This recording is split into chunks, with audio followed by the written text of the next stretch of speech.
En las primeras horas de la madrugada del 6 de octubre de 2018, mientras la lluvia golpeaba sin cesar los antiguos vitrales de la iglesia de Santa Lucía en el pueblo rural de San Ignacio de las Peñas, Jalisco, México, la abogada Elena Montero fue despertada por una llamada urgente del hospital local. La voz temblorosa, al otro lado de la línea, le informaba que don Ezequiel Quiñones, el sacristán de 84 años que había servido en la parroquia durante más de 5 décadas, estaba agonizando y solicitaba su presencia inmediata para registrar una declaración jurada. Cuando Elena llegó a la habitación del hospital, encontró a don Ezequiel postrado en la cama, su piel amarillenta por la enfermedad que le consumía y sus ojos hundidos brillando con una extraña intensidad, mientras sostenía con manos temblorosas una pequeña caja de madera tallada con símbolos religiosos. El anciano sacristán apenas podía hablar, pero logró susurrar 3 palabras que helaron la sangre de Elena. La familia nunca salió del templo. Con dedos trémulos, don Ezequiel abrió la caja revelando una llave oxidada y un mapa dibujado a mano que mostraba una escalera oculta bajo el suelo de la sacristía. Según la declaración jurada que Elena transcribió durante las siguientes 2 horas, don Ezequiel había sido testigo y cómplice silencioso de un terrible suceso ocurrido en la noche del 12 de noviembre de 1978, cuando la familia Mendoza Rojas, compuesta por el padre Julián, la madre Camila y sus 3 hijos, desapareció misteriosamente después de la misa dominical.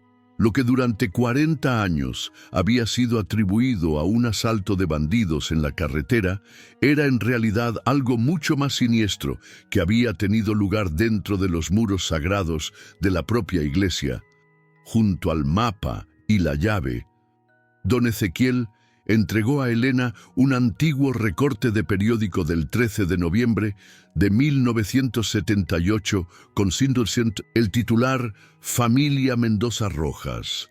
Desaparece sin rastro tras asistir a misa dominical. Autoridades sospechan de bandidos en la carretera a Guadalajara». El sacristán implicó directamente al fallecido y querido párroco padre Salomón Ortega, quien murió en 1989, y reveló que enviados diocesanos le habían amenazado para mantener su silencio durante décadas. Pocas horas después de completar su declaración, don Ezequiel Quiñones falleció con una expresión de alivio en su rostro, como si finalmente hubiera liberado un peso inmenso de su conciencia. Si esta historia de secretos oscuros, enterrados durante 4 décadas, despierta tu interés, suscríbete y únete a nuestra comunidad de buscadores de verdades ocultas. La iglesia de Santa Lucía no era un templo ordinario, construida en 1812 sobre las ruinas de un antiguo templo prehispánico. La parroquia se alzaba majestuosa en el centro de San Ignacio de las Peñas, un pueblo rural situado a 90 kilómetros de Guadalajara. Sus muros de cantera gris y su campanario de 30 metros dominaban el paisaje, mientras que sus interiores albergaban retablos barrocos tallados en madera de cedro y recubiertos con láminas de oro traídas desde España durante la época colonial. Pero lo que hacía verdaderamente especial a Santa Lucía eran las catacumbas que se extendían bajo su nave central, túneles y cámaras excavados durante el siglo XIX para enterrar a los sacerdotes y benefactores importantes de la parroquia. Según los ancianos del pueblo, durante la Guerra Cristera en los años 20, estas catacumbas habían servido como refugio para sacerdotes perseguidos y como almacén de objetos sagrados. El padre Salomón Ortega había llegado a San Ignacio en 1972, tras estudiar teología en Roma y servir en misiones en Centroamérica. De inmediato se ganó el afecto de los feligreses por su carisma, sus sermones apasionados y su aparente dedicación a los más necesitados. Bajo su liderazgo, la parroquia experimentó un renacimiento espiritual, con misas repletas y un aumento significativo en las donaciones. El padre Ortega había iniciado también la restauración de partes abandonadas del templo, incluyendo la sacristía antigua y algunas secciones de las catacumbas que habían permanecido selladas durante décadas. Estos trabajos se realizaban con discreción, a menudo durante la noche, y solo con la ayuda del sacristán don Ezequiel y algunos trabajadores traídos desde fuera del pueblo. Curiosamente, el párroco había establecido una relación especialmente cercana con la familia Mendoza Rojas. Julián Mendoza, de 42 años, era un próspero agricultor local. Conocido por su devoción religiosa, su esposa Camila, de 38 años, era maestra en la escuela local y dirigía el coro parroquial. Sus 3 hijos, Mateo, de 11 años, Isabela, de 9, y el pequeño Gabriel, de 6, eran monaguillos y participaban activamente en las actividades de la iglesia, según los testimonios recogidos por Elena Montero en los días posteriores a la confesión de don Ezequiel. El padre Ortega visitaba con frecuencia el hogar de los Mendoza Rojas y mantenía largas conversaciones privadas con Julián, a veces hasta altas horas de la noche. El domingo 12 de noviembre de 1978 fue aparentemente un día como cualquier otro en San Ignacio de las Peñas, excepto por un detalle inusual que varios testigos mencionaron posteriormente. El padre Ortega había cambiado el horario de la misa vespertina de las 7 a las 8 de la noche, alegando la necesidad de realizar algunos trabajos urgentes en el sistema eléctrico de la iglesia, según consta en los registros parroquiales y en los testimonios de los feligreses. La familia Mendoza Rojas asistió a esta misa tardía, ocupando su lugar habitual en la primera fila. Varios testigos recordaron que el incienso utilizado esa noche tenía un aroma diferente, más intenso y penetrante, que hacía arder la garganta y provocaba una sensación de mareo. La homilía del padre Ortega se centró en el concepto del sacrificio y en cómo Abraham estuvo dispuesto a entregar a su propio hijo por amor a Dios, un tema que, en retrospectiva, adquiriría un significado perturbador. Al finalizar la celebración, los presentes vieron a la familia Mendoza Rojas recibir la comunión y luego hablar brevemente con el sacerdote, tras lo cual se dirigieron hacia el patio trasero de la iglesia, donde habían estacionado su camioneta. Esta fue la última vez que alguien vio con vida a los 5 miembros de la familia. Cuando no llegaron a casa esa noche, los vecinos asumieron que habían decidido visitar a familiares en Guadalajara. No fue hasta el martes siguiente, cuando Camila no se presentó a dar clases, que se dio la voz de alarma. La policía municipal, encabezada por el oficial Ramón Beltrán, inició una búsqueda que se centró principalmente en la carretera entre San Ignacio y Guadalajara, asumiendo que la familia podría haber sido víctima de un asalto. Los vehículos abandonados con signos de robo eran relativamente comunes en esas rutas rurales durante aquella época. Sin embargo, a pesar de los esfuerzos, ni la camioneta ni los cuerpos fueron encontrados. La diócesis ofreció oraciones por la familia desaparecida, pero no impulsó ninguna investigación, y el padre Ortega celebró una misa especial por el eterno descanso de sus almas apenas una semana después de su desaparición, lo que algunos feligreses consideraron precipitado. Con el paso de las semanas, la atención sobre el caso disminuyó, y la teoría del asalto en la carretera se estableció como la explicación oficial. Durante los meses y años siguientes a la desaparición de la familia Mendoza Rojas, una serie de eventos extraños comenzaron a suceder en la iglesia de Santa Lucía y en el pueblo de San Ignacio de las Peñas. Eventos que ahora, a la luz de la confesión de don Ezequiel, adquieren un significado mucho más siniestro. Según testimonios recogidos por Elena Montero y el equipo de investigación formado tras la revelación del sacristán, al menos 3 feligreses reportaron haber escuchado llantos infantiles provenientes de la zona de la sacristía durante la medianoche, especialmente en los días cercanos al Día de los Muertos, en los años posteriores a 1978. Estos testimonios fueron sistemáticamente desestimados por el padre Ortega, quien los atribuyó a la imaginación de personas impresionables o al viento que silbaba a través de las antiguas estructuras del templo. Además, varios trabajadores contratados para las renovaciones del templo entre 1979 y 1982 reportaron haberse sentido inexplicablemente enfermos mientras trabajaban cerca de ciertas áreas de la sacristía, experimentando mareos, náuseas y visiones perturbadoras que describieron como rostros de niños llorando en las paredes. La mayoría de estos trabajadores abandonaron sus labores y se negaron a regresar, lo que obligó al padre Ortega a traer mano de obra de fuera de la región, incluso de estados tan lejanos como Chiapas, personas que no conocían las historias locales ni la desaparición de la familia.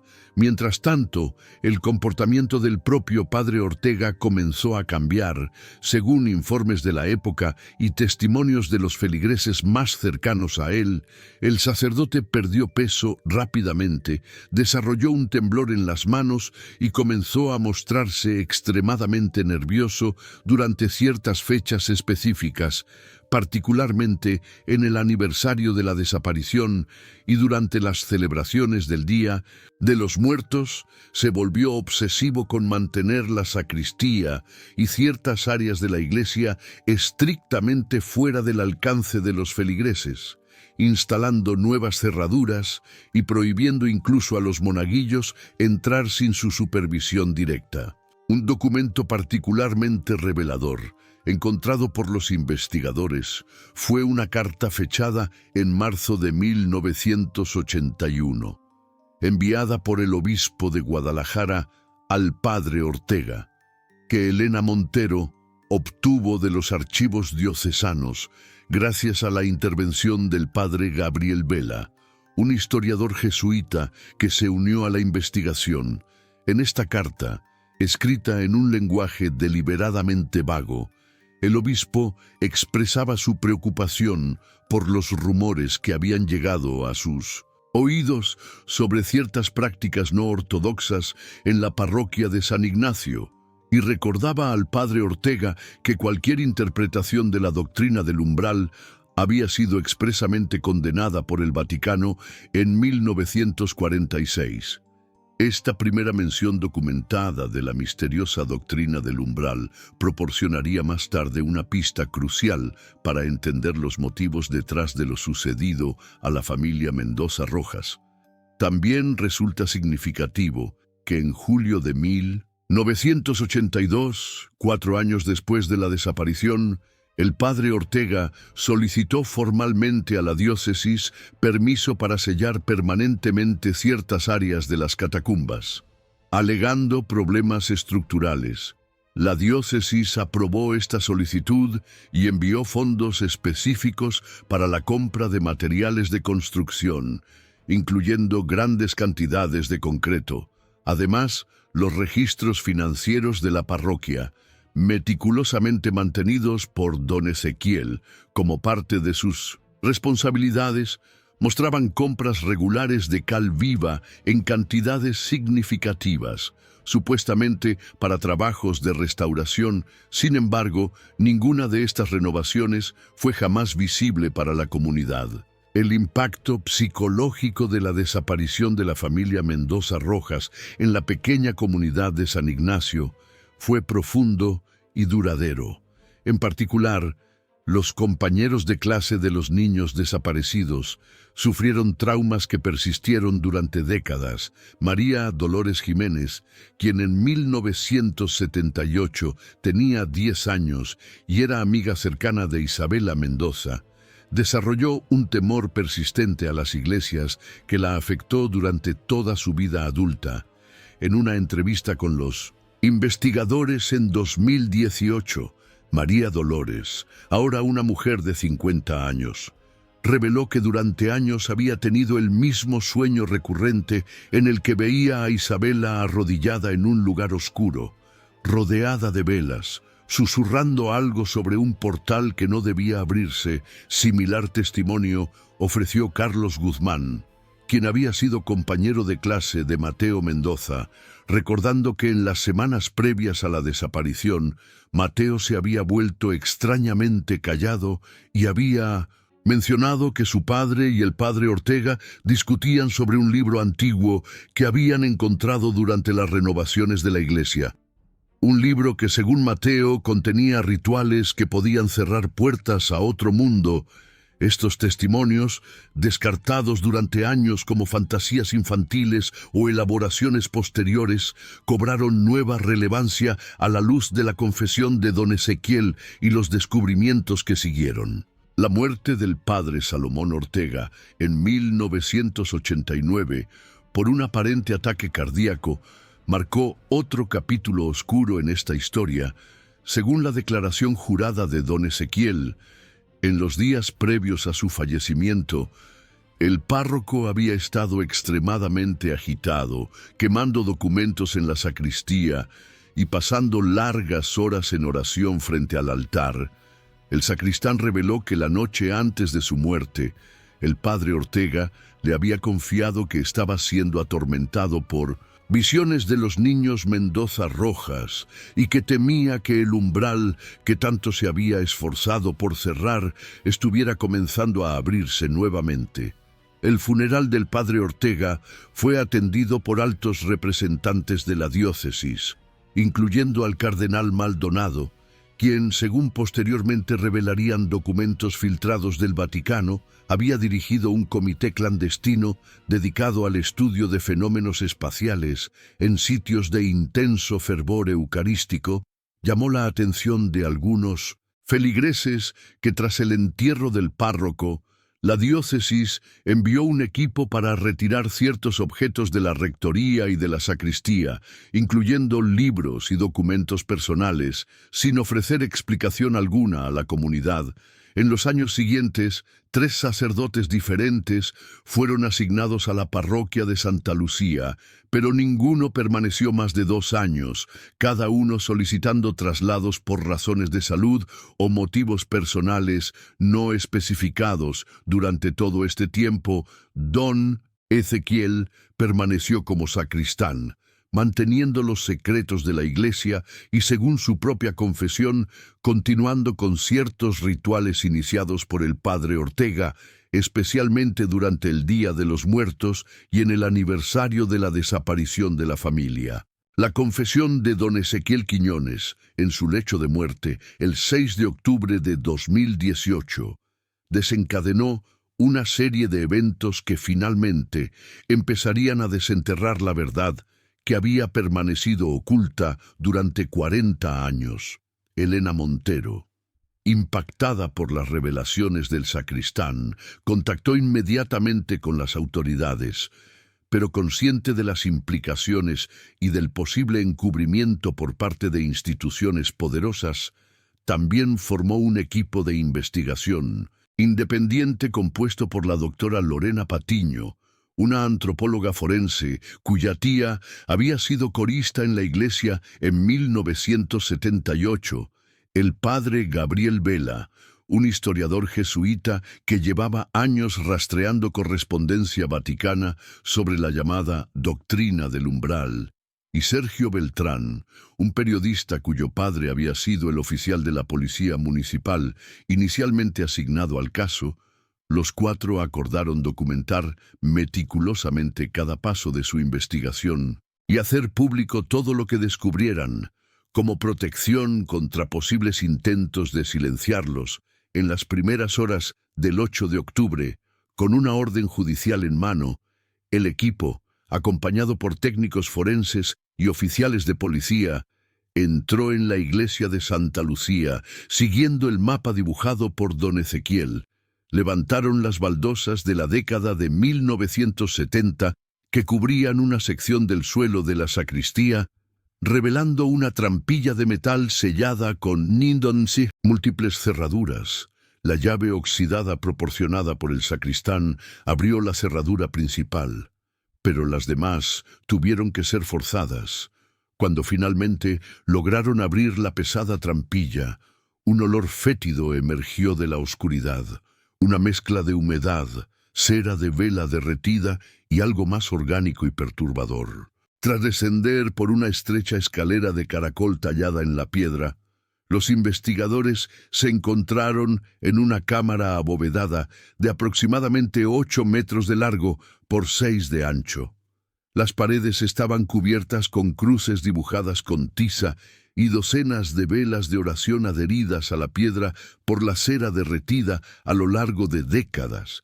En el centro de la habitación, dispuestos en un semicírculo, había 5 reclinatorios de madera para niños, cada uno tallado con un nombre: Mateo, Isabela, Gabriel, y sorprendentemente 2 nombres más que no figuraban en los registros parroquiales: Lucía y Miguel.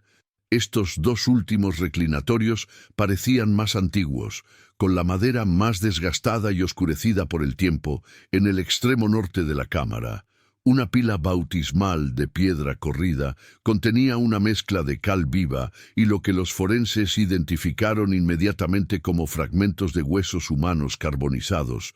Junto a esta pila, un altar improvisado sostenía un crucifijo invertido y varias fotografías en blanco y negro de los niños Mendoza Rojas, tomadas durante ceremonias religiosas.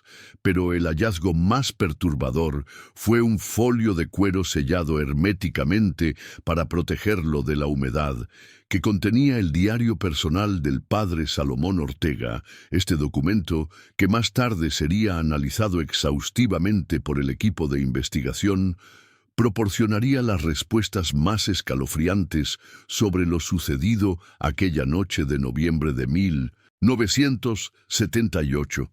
La doctora Patiño, trabajando con extremo cuidado, tomó muestras de los fragmentos óseos encontrados en la pila bautismal para análisis de ADN, mientras que el padre Vela comenzó a examinar las inscripciones latinas talladas en las paredes de la cámara, algunas de las cuales hacían referencia a cerrar portales y sellar umbrales con sangre inocente. El diario del padre Ortega resultó ser un documento tan revelador como perturbador, escrito en una mezcla de español, latín y lo que el padre Vela identificó como un antiguo dialecto eclesiástico utilizado en ciertos textos esotéricos medievales.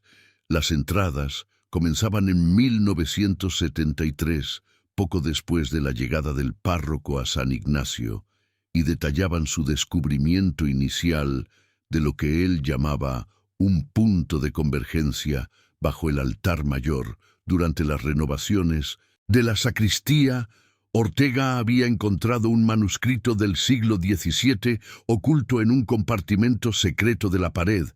Este documento, escrito por el fundador original de la parroquia, describía cómo la iglesia había sido construida deliberadamente sobre un antiguo sitio prehispánico considerado por los indígenas locales como un portal al inframundo. Según el manuscrito, los primeros misioneros habían sellado este portal mediante un ritual que requirió el sacrificio de 2 niños indígenas, Lucía y Miguel, cuyos cuerpos fueron enterrados bajo el altar mayor. El manuscrito advertía que el sello debía ser renovado cada 100 años mediante un ritual similar, o el portal comenzaría a abrirse nuevamente, permitiendo que entidades del otro lado cruzaran a nuestro mundo, Ortega describía en su diario cómo, al principio, había descartado estas afirmaciones como supersticiones, hasta que comenzó a experimentar fenómenos inexplicables, especialmente durante el Día de los Muertos, cuando escribió haber visto un arco brillante manifestándose detrás del altar a la medianoche, una entrada que parecía revelar un paisaje de otro mundo. Aterrado pero también fascinado, el sacerdote había comenzado a investigar la llamada doctrina del umbral, una teoría teológica marginal desarrollada en la década de 1940 que postulaba la existencia de portales físicos al purgatorio, abiertos por el pecado colectivo y que sólo podían ser cerrados mediante actos de sacrificio extremo. Una entrada particularmente perturbadora, fechada el 10 de noviembre de 1978, 2 días antes de la desaparición de la familia, decía: «El Cordero final llegará con la quinta sangre. Solo así cerrará el umbral». Esta frase, que don Ezequiel había mencionado en su confesión, adquirió un significado aterrador cuando los investigadores encontraron las páginas siguientes, donde Ortega detallaba cómo había convencido a Julián Mendoza de la necesidad de un sacrificio supremo para salvar no solo al pueblo, sino al mundo entero de las fuerzas que amenazaban con emerger del portal. Según el diario, Julián, un hombre profundamente religioso y sugestionable, había finalmente aceptado la necesidad de este sacrificio después de que Ortega le mostrara el arco brillante durante una vigilia nocturna especial. Camila, sin embargo, no había sido informada hasta la noche misma del ritual, cuando la familia fue conducida a la cámara secreta después de la misa.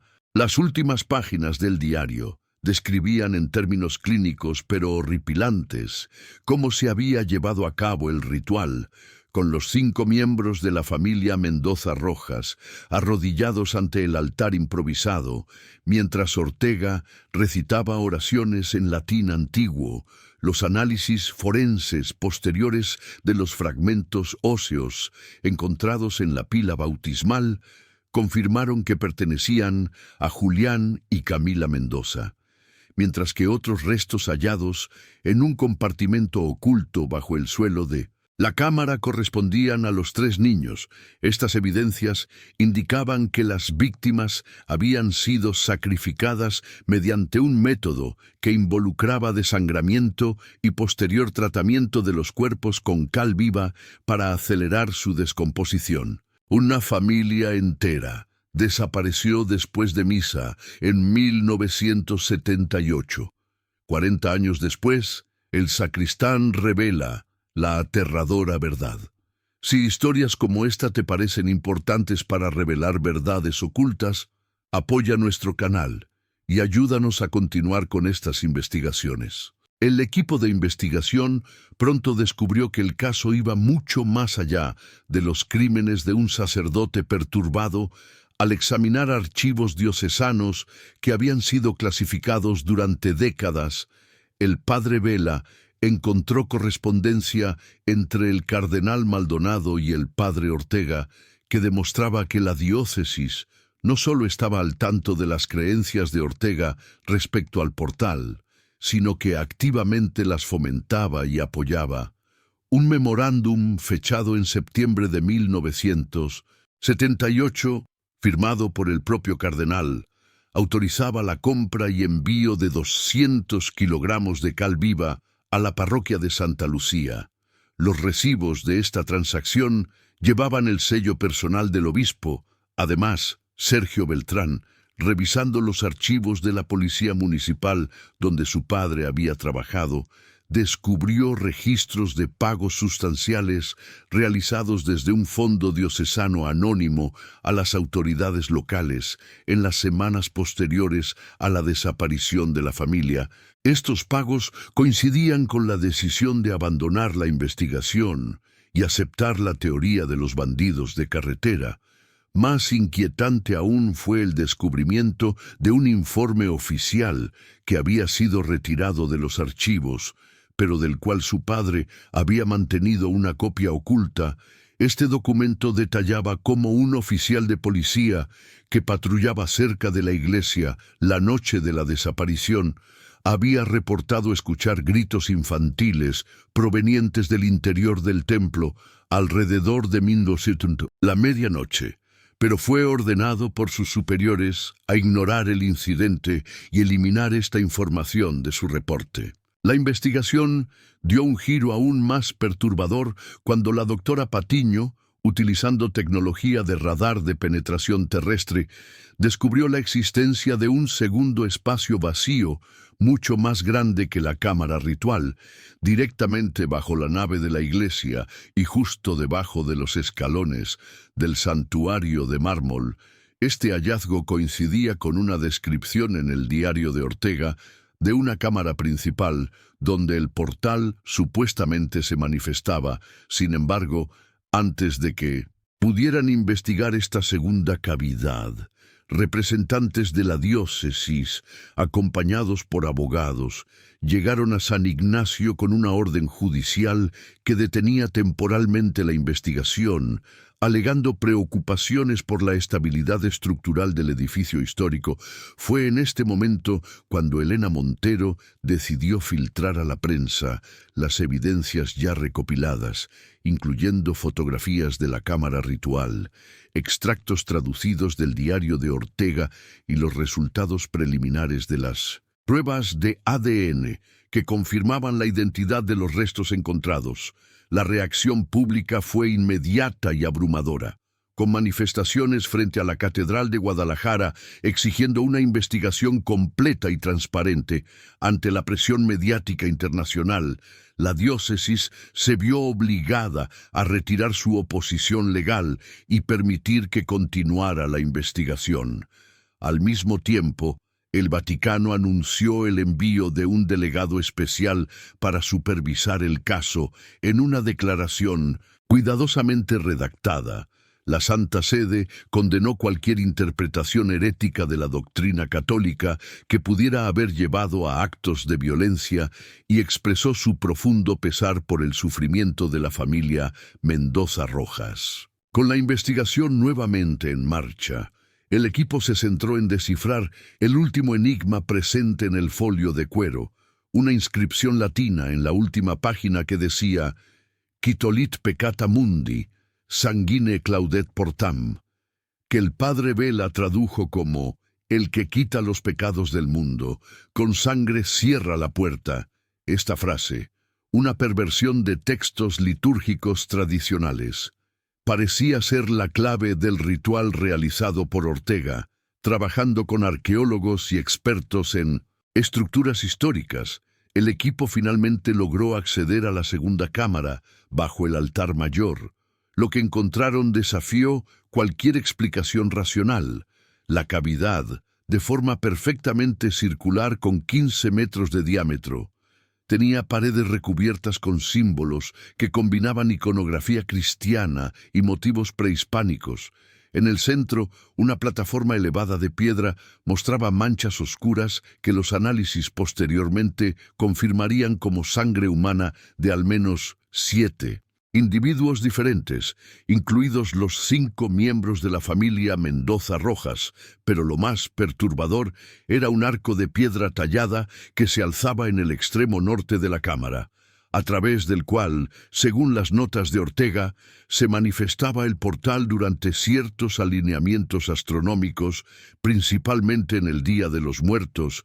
Inscripciones alrededor del arco, en un dialecto náhuatl antiguo, hacían referencia a Mictlán, el inframundo de la cosmología azteca, y a un ciclo de apertura que ocurría cada 100 años. Los arqueólogos determinaron que la cámara había sido construida originalmente en la época prehispánica y luego modificada durante la colonia española y nuevamente en el siglo XIX y XX. Las pruebas de datación por carbono de materiales orgánicos encontrados en diferentes niveles de la cámara confirmaron actividad humana continua durante al menos 600 años. con evidencia de rituales que involucraban sacrificios en intervalos de aproximadamente 100 años. La última pieza del macabro rompecabezas llegó en forma de grabaciones de audio encontradas en un compartimento secreto de la rectoría, cintas que el padre Ortega había escondido antes de su muerte y que don Ezequiel había mencionado en su confesión, pero no había podido localizar. Estas grabaciones, hechas con una simple grabadora de casete, documentaban los acontecimientos de la noche del 12 de noviembre de 1978, los sonidos de cánticos apagados, niños, sollozando y, más inquietante aún, un zumbido metálico resonante que aumentaba en intensidad hasta el momento en que la campana de la iglesia daba las 12, seguido por lo que parecían ser susurros en un idioma irreconocible y los gritos aterrorizados de una mujer que los expertos en audio identificaron como probablemente Camila Mendoza. Estas grabaciones, junto con el diario y las evidencias físicas, pintaban un cuadro claro de lo sucedido. El padre Ortega, respaldado por elementos de la jerarquía eclesiástica que compartían sus creencias heréticas sobre la doctrina del umbral, había utilizado su influencia sobre Julián Mendoza para convencer a la familia de participar en un ritual que, según él, sellaría un portal sobrenatural por otro siglo. Lo que comenzó como una ceremonia religiosa se convirtió en una masacre cuando Camila, al comprender las verdaderas intenciones del sacerdote, intentó escapar con sus hijos, solo para ser sometida por Ortega y don Ezequiel. Según las notas del diario, tras completar el ritual y disponer de los cuerpos, Ortega había experimentado un intenso remordimiento que lo atormentaría por el resto de su vida, convencido de que había salvado al mundo, pero condenado su alma. La revelación pública de estos hallazgos provocó un escándalo sin precedentes que sacudió tanto a la comunidad local como a la Iglesia Católica en México. Y más allá, las autoridades judiciales iniciaron procesos contra varios funcionarios eclesiásticos todavía vivos que habían participado en el encubrimiento, incluyendo 2 obispos auxiliares que habían servido bajo el ya fallecido cardenal Maldonado, la diócesis de Guadalajara, en un intento de distanciarse de las acciones de sus predecesores. Anunció la creación de una comisión especial para investigar cualquier caso similar que pudiera haber ocurrido en otras parroquias. Una investigación que eventualmente revelaría al menos 2 incidentes comparables en diferentes partes de México durante el siglo XX, aunque ninguno tan bien documentado como el caso de San Ignacio. El Vaticano, por su parte, emitió una declaración formal condenando lo que describió como una desviación herética extrema de la doctrina católica oficial y reafirmando la prohibición absoluta de cualquier interpretación de la llamada doctrina del umbral, que el comunicado caracterizó como una corrupta fusión de cristianismo con creencias paganas precolombinas. En San Ignacio, la iglesia de Santa Lucía fue cerrada permanentemente al culto y posteriormente convertida en un memorial para las víctimas. Tras exhumar cuidadosamente todos los restos humanos encontrados tanto en la cámara ritual como en la cavidad principal, se realizó un funeral público al que asistieron cientos de personas, incluidos antiguos compañeros de clase y amigos de los niños Mendoza Rojas, muchos de los cuales compartieron historias y recuerdos de la familia. Para la comunidad de San Ignacio, el proceso de sanar las heridas abiertas por estas revelaciones sería largo y doloroso. Muchos habitantes mayores del pueblo, que habían conocido y respetado al padre Ortega, luchaban por reconciliar la imagen del sacerdote carismático y aparentemente bondadoso con la del asesino fanático que había emergido de la investigación. Algunos se negaban completamente a aceptar las evidencias, insistiendo en teorías alternativas o conspirativas, mientras que Otros, especialmente aquellos que habían experimentado fenómenos inexplicables en la iglesia a lo largo de los años, encontraban una extraña validación en la confirmación de que algo verdaderamente siniestro había ocurrido allí. Uno de los aspectos más difíciles de procesar para muchos fue la complicidad silenciosa de don Ezequiel, quien durante 40 años había mantenido el secreto mientras continuaba sirviendo como sacristán respetado. Las pruebas forenses demostraron que, incluso después de la muerte del padre Ortega, don Ezequiel había continuado realizando ciertos rituales en la cámara secreta, especialmente durante los aniversarios de la desaparición. Gotas de cera fechadas tan recientemente como 2005 indicaban actividad continuada. En su confesión, el anciano sacristán había explicado que creía genuinamente en la necesidad de mantener sellado lo que él llamaba el umbral, temiendo que, si los rituales de mantenimiento cesaban completamente, el horror que acechaba al otro lado podría finalmente atravesar hacia nuestro mundo. Un aspecto particularmente impactante de la investigación fue el descubrimiento de que, en los años posteriores al sacrificio de la familia Mendoza Rojas, al menos 3 personas más habían desaparecido misteriosamente tras visitar la iglesia de Santa Lucía. Estos casos, que habían sido atribuidos a accidentes o fugas voluntarias, adquirieron una nueva y siniestra dimensión a la luz de las revelaciones.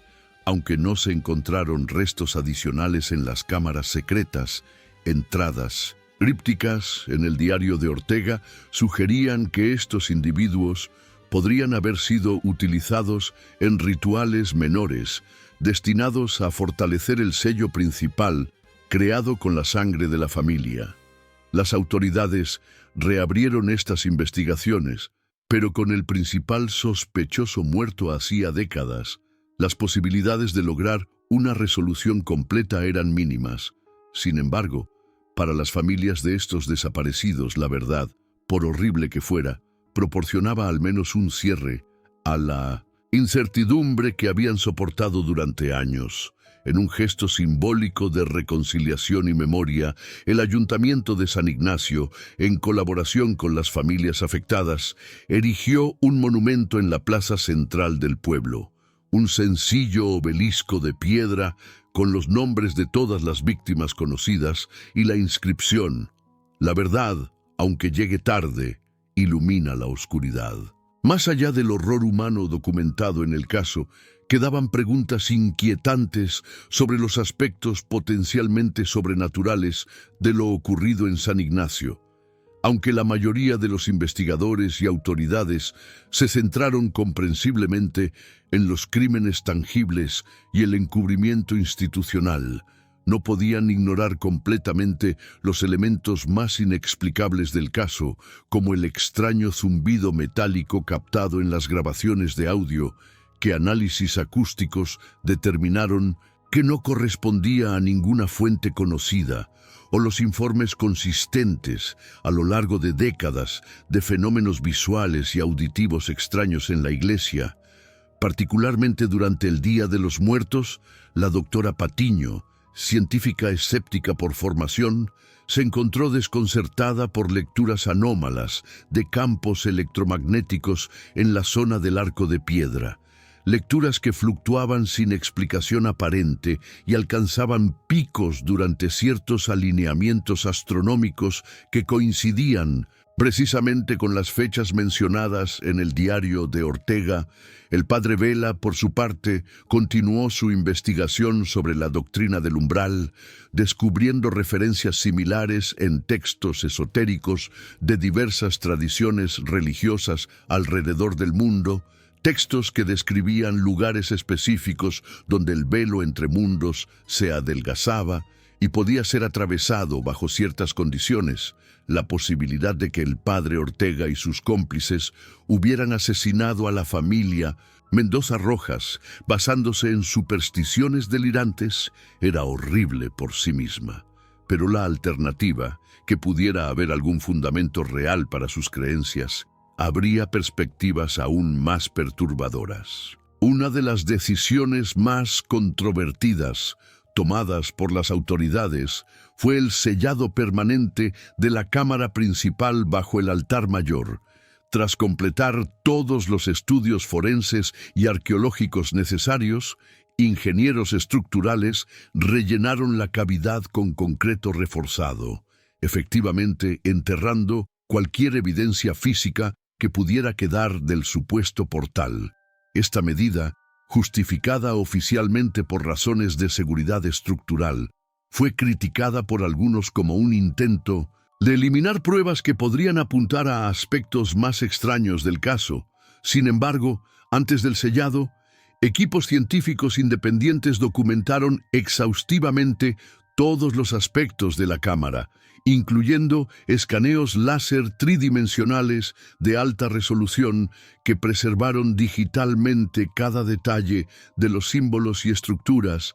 Estas grabaciones, junto con todas las demás evidencias recopiladas durante la investigación, fueron depositadas en archivos públicos accesibles a investigadores y al público general, asegurando que, aunque la cámara física ya no existiera, su contenido y significado no pudieran ser nuevamente enterrados u olvidados en una ceremonia solemne realizada el 12 de noviembre de 2019, exactamente 41 años después de la desaparición de la familia Mendoza Rojas.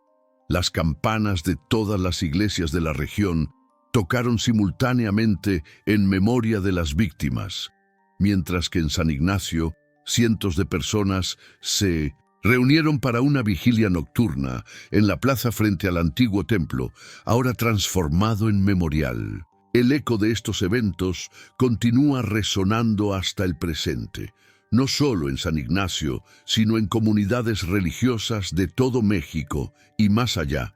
El caso ha provocado un examen más amplio y crítico de cómo las instituciones religiosas manejan las acusaciones de abusos y crímenes cometidos bajo el manto de la fe. Ha llevado a la implementación de protocolos más estrictos para la supervisión de parroquias remotas y ha generado un debate renovado sobre la influencia de creencias precolombinas en el catolicismo mexicano rural. Para los habitantes de San Ignacio, el proceso de reconciliación con su pasado sigue siendo complejo y doloroso. El pueblo, una vez conocido principalmente por sus tradiciones religiosas y la belleza de su iglesia colonial, ahora carga con un legado sombrío que ha transformado fundamentalmente su identidad colectiva. Sin embargo, hay signos de curación.